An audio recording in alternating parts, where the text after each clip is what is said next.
The biggest storm I have ever walked through came through motherhood. I remember it like it was yesterday. It was 17 years ago. And I remember it like it was yesterday.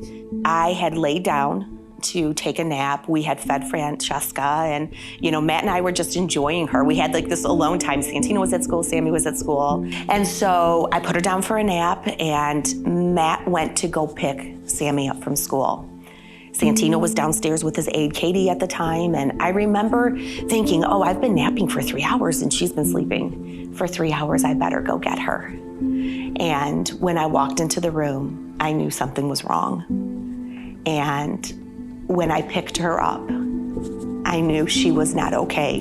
And I immediately began screaming, help me, help me, help me. And Katie, Tino's aide, came up from downstairs and immediately began doing CPR. And I was on the ground literally screaming and begging God for a miracle because I knew she was gone. And I remember when we got to the hospital, Matt had so much hope because he didn't see what I saw. And he didn't really know what was wrong. And so it was the most surreal moment of my life when you have a doctor come and say, we're so sorry. I mean, it was like watching a movie, but it was my life. And then walking out and seeing the sea of people who knew us. John Mack was there, John Nick was there, like the church showed up, our family was there. It was just a sea of people. When they say you go numb, I was numb. I was walking, but I wasn't. Like I was there, but I wasn't. Francesca died almost 2 years to the day after Santino's autism diagnosis. And if I thought the storm of autism was difficult, well, now we were in a Cat 5 hurricane. So I shift into this mode of I need to protect my family because something else is going to happen to us.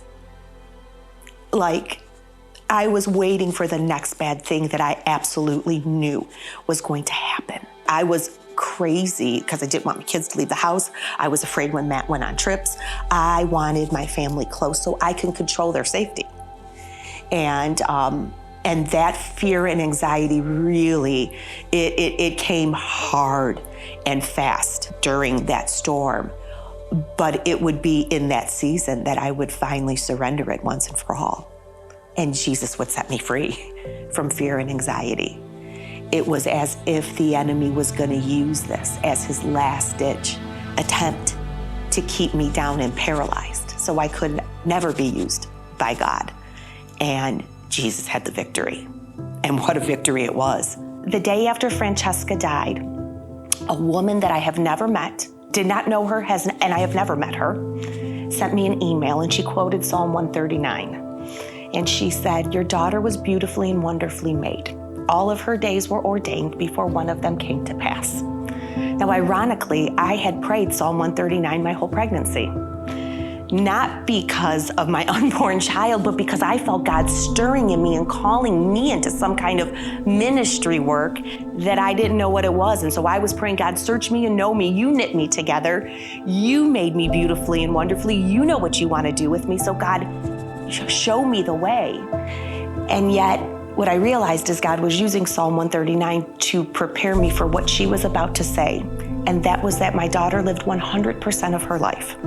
She was not taken a day too soon. Her life was not cut short.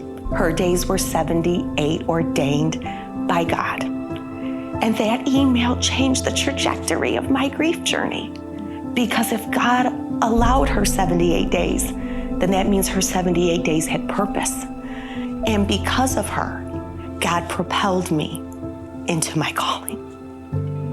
He allows me to walk with others who are grieving. And I understand, even if the grief is different, I understand. And so I am living proof that he does take ashes and turns them into beautiful things. Without Jesus, I gotta be honest, I don't know where I would be. I don't think I would be married anymore. And I would probably be addicted to something to numb the pain. But what Jesus does is he brings hope and he brings joy. where there is sadness and despair and hopelessness. And if you don't know Jesus, but you're walking through a storm and you're full of hopelessness and despair, just grab a hold of his garment. And I promise you're gonna be okay, and better than okay. You are going to thrive again.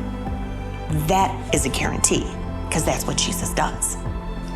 And it might not change the situation immediately. It might not change the situation ever. But it will change and transform how you walk through the storm. It will change and transform who you become. And rather than becoming a victim of your circumstances, Jesus is what allows us to be victors in spite of our circumstances. No matter what your storm may be, Jesus is always good.